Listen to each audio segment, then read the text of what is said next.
All right, guys. So our new unit takes us into parallelograms. So we're going to get a feel for the different parallelograms we're going to work with, how they relate to each other, and the rules that we learn. We have to really learn them well in this first section, parallelograms, because it's going to get carried into other shapes through the course of this unit. So first thing, let's look at our little polygon family tree here. We know a polygon is just a multi-sided closed figure, and the smallest one being a triangle. So we've been working with triangles for quite some time.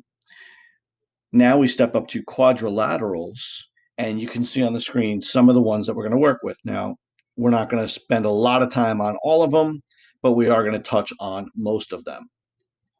And it goes kind of quick because our focus in this lesson is parallelogram. Now, we are going to learn 5 properties of a parallelogram. And we're reusing properties that we already know from throughout the course of the year. We're just putting them into a new shape. But the way we handle each property on its own, nothing's changed. When we go from parallelogram, as we move down that family tree, with a rectangle, we're going to take those 5,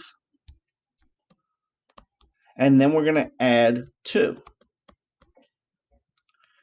When we talk about a rhombus, we're going to take those 5 with us, and we're going to add 3. And then when we talk about a square, we're going to bring everything with us. There's nothing new.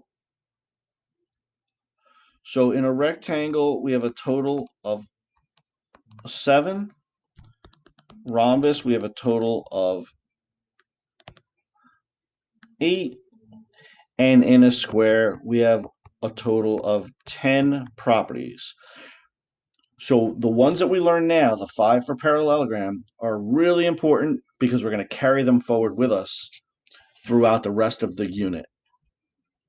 Then we'll take a look at things like trapezoids. So our 5 properties. First, in parallelograms, the most important, it's made up of parallel lines. So we have both pairs of opposite sides are parallel. Both pairs of opposite sides are parallel. That's really important, both pairs. If it's only one pair, it's actually a different shape. It's a trapezoid. Both pairs. Now, when we have parallel lines, we have to think of things like alternate interior angles, alternate exterior angles, corresponding angles, and consecutive interior angles. And that's something that we're going to see as one of our properties, consecutive interior angles. So let's go through the 5 in order. Both pairs of opposite sides are parallel. Both pair opposite sides are congruent. So in the picture, we're just adding these properties. Both pairs of opposite angles are congruent.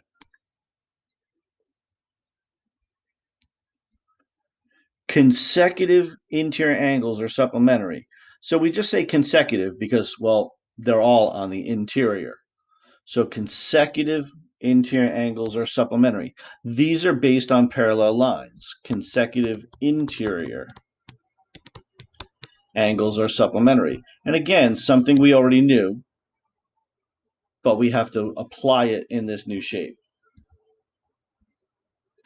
And the diagonals bisect each other. So we've got things that are congruent, diagonals that are bisected, and angles that are supplementary. Things we've been doing since the first marking period. It's just happening in a new shape. And you can see as we add all the properties, that picture can get a little bit busy. So we want to add the ones that we need for a particular question. So this is what it looks like with all 5 properties listed. This is a good list to have in front of you or available to you, especially as we do some practice and as we move into other parallelograms. As we move down our family tree, it is important that we know these and know them well.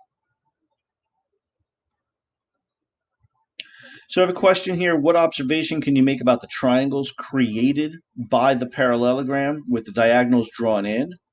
Well, if we look at those triangles, they're all scalene. Look at the way they are marked. And the way this triangle is laying, the top and the bottom are marked 2, 3, 4. So those are congruent by SSS. The left and the right are marked 1, 3, 4. Again, congruent by SSS. So the opposite triangles are congruent by SSS. And that supports the idea that the left side and the right side are congruent because they're the corresponding parts of those congruent triangles. Same thing with top and bottom, and even the parts of the diagonals. It's important that we name these parallelograms correctly. With a triangle, we said pick one vertex and go around it, clockwise or counterclockwise. And that's true, but you couldn't go wrong. Here, we have to be a little more careful. Yes, we're going to pick one vertex and go around it either clockwise or counterclockwise. So if I start at A and go counterclockwise, the name is A, B, C, D. But I could also start at A and go clockwise. Parallelogram A, D, C, B. Those are fine. And we can name it many ways. What we cannot do is skip around. So for example, DCAB, parallelogram DCAB.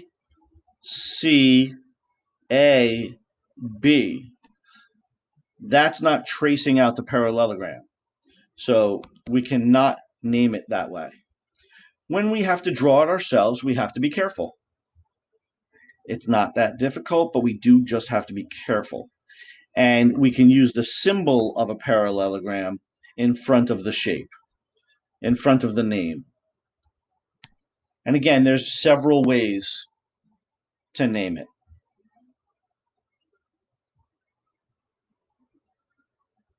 That's really it. 5 properties. We jump right into our examples. We know that opposite sides are congruent. So x equals 11.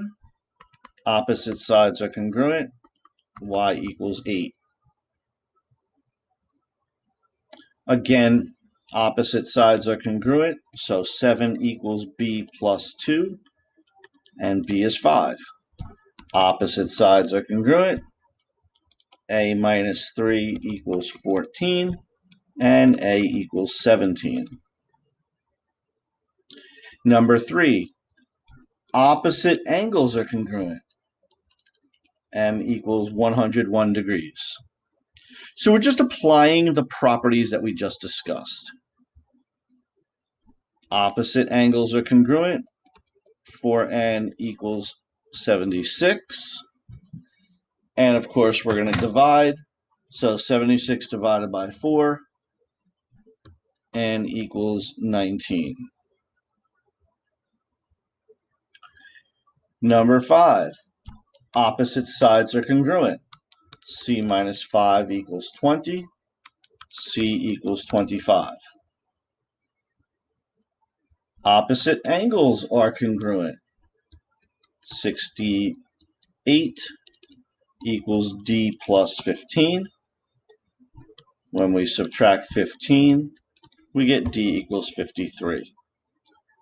So you can see how this works out. Again, we're just applying those properties. Opposite angles are congruent. 124 equals 2p. P equals 62.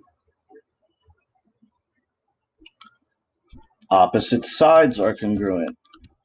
49 equals 5q plus 4. That's 45 equals 5q, and q equals 9. And I have a bunch of examples here. I'll keep going. We're looking for angle B. Opposite angles are congruent.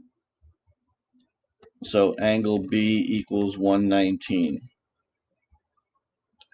In the next question, we're looking for angle G. Consecutive angles are supplementary. These are consecutive interior angles. We have parallel lines, so the consecutive interior angles are supplementary. Now again, we weren't shown the parallel lines, but we were told it's a parallelogram, which means it is made of parallel lines. And we find out that x is 44. In the last one here, we're looking for angle M. And again, these are consecutive. Consecutive means one after the other. So as we go around the picture, these are consecutive. So x equals 102, technically 102 degrees. Okay.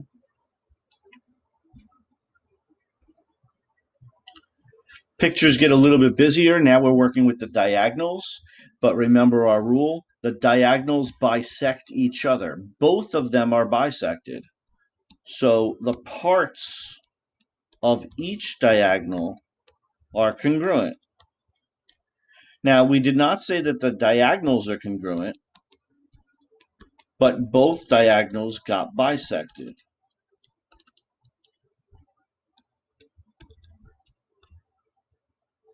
And we can see each of these problems is exactly the same. Each diagonal was bisected.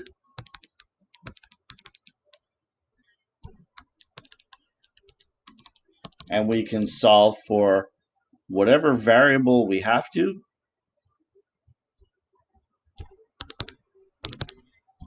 (27) equals 2y plus 9.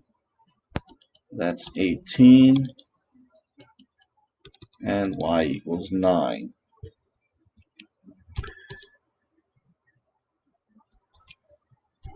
For j plus 9 equals 6j minus 5. And j equals 7. And of course, we can finish this. I'm just going to slide here. Each diagonal, I don't want to use red again. Each diagonal was bisected. So 31 equals 7k minus 4. That's 7k, 35, and k equals 5. Let's see, I think we have a few more questions here. We're working with our parallelogram. So again, think about the 5 properties of a parallelogram. In this picture, MN, right at the top, is congruent. So MN is congruent to PO. We could also say MN is parallel to PO. And I don't want the picture to get too busy, so I'm going to erase things as I go. ON. ON is congruent to MP.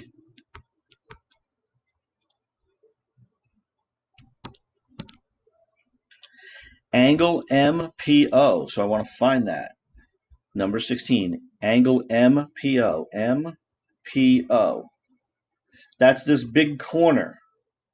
Well, opposite angles are congruent.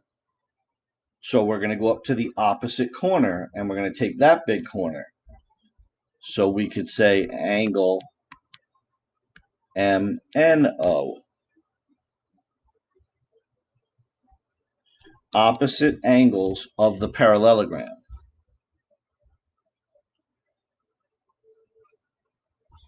Number 17, PQ. PQ is right here.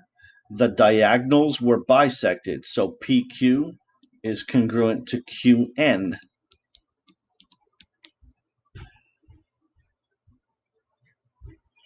In the next question, QM. Again, that diagonal was bisected, so QM is half of it. The other half would be QO. Let's clean up the picture a little bit. Number 19, angle MQN.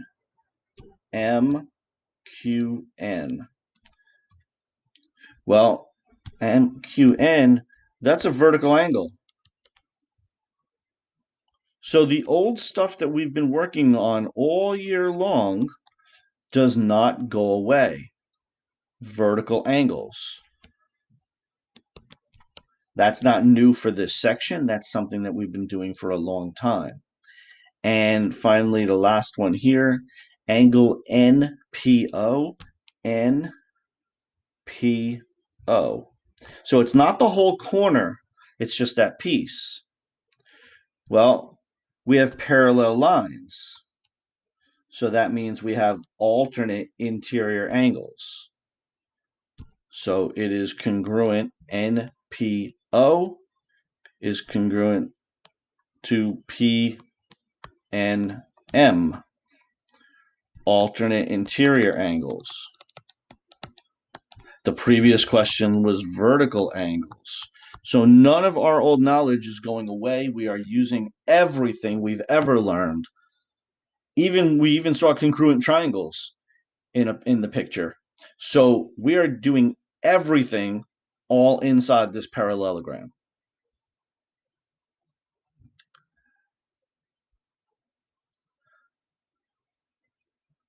We've got a few more questions here, very similar to the previous ones. So we're asked to find the indicated measures. Now we're actually going to put in some numbers here. HI. So find the parts. HI is that side of the parallelogram. Opposite sides are congruent, so 16. KH. Opposite sides are congruent, so KH is 10. Number 23 asks about GH. GH. Diagonals were bisected, so the other half of the diagonal is 8. So is this half. Which means HJ, if that's 8, HJ is 16. So let's clear the picture and let's work on some angles. Angle KIH, we need to find it. KIH. This corner. Well, again, we have parallel lines. So we have alternate interior angles. 28 degrees. Alternate interior angle. And I'm going to clear the picture for each one. Angle JIH. JIH. This whole corner. Opposite angles are congruent. So we know those are both equal.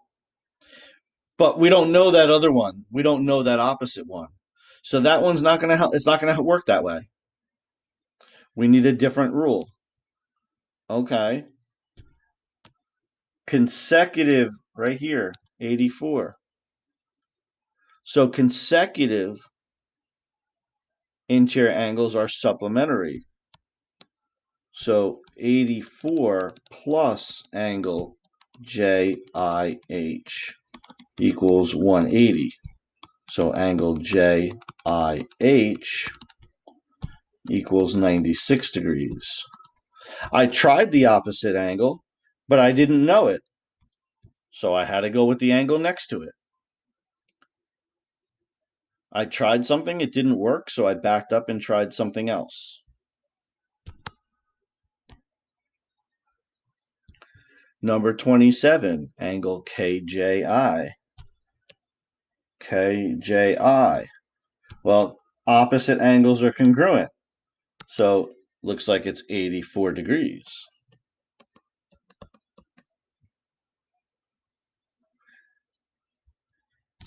And the last one here, let's find it, angle HKI, HKI.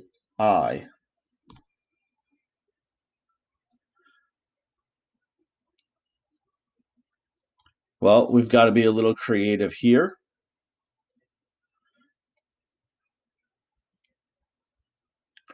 We don't know the opposite angle. We don't know the alternate interior angle. So it's going to take a little bit more effort to figure this one out. We have to get a little creative. The question becomes, what can we figure out? So I'm going to put a little X in there. What can we figure out? Well, we know that the consecutive interior angles are supplementary. So that big purple angle and that big red angle are supplementary. They add to 180. So the 84, that big angle in purple, I'll actually put it in purple. The 84 plus the other angle that we have, it says 28 plus X, all together have to add up to 180. So that one was a little bit more challenging.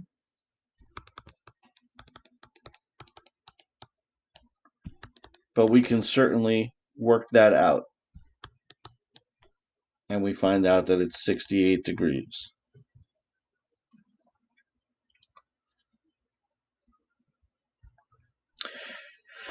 And now we get to some that we have to draw ourselves. So we have to be a little careful the way we do that. Remember the way we name a parallelogram. So let's see. Let's look at our first one. Parallelogram is called DOGS. Draw a parallelogram.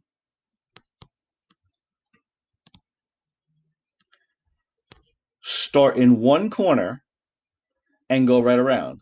So DOGS.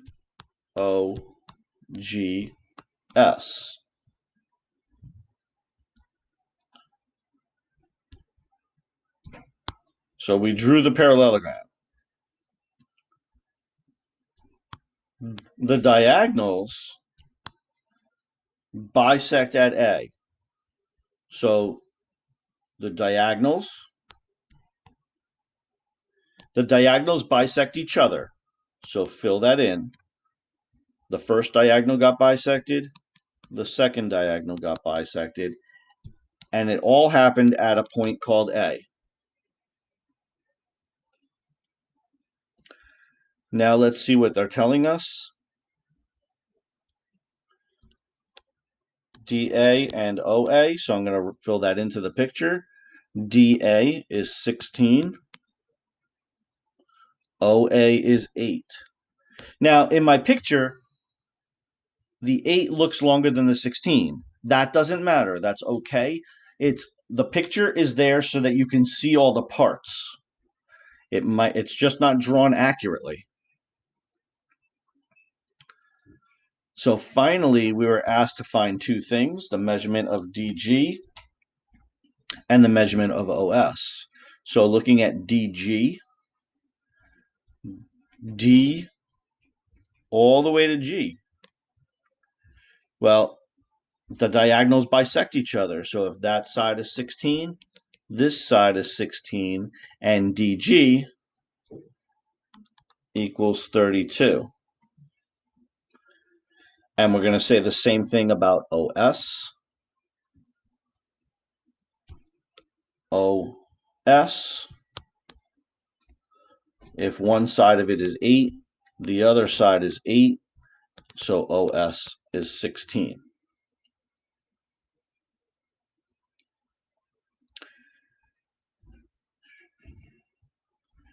In our last question, we have parallelogram CATS. So again, CATS. and the diagonals are drawn in, we are asked, what can we figure out about the four triangles? Now, we talked about this a little earlier, but start filling in properties. Opposite sides are congruent.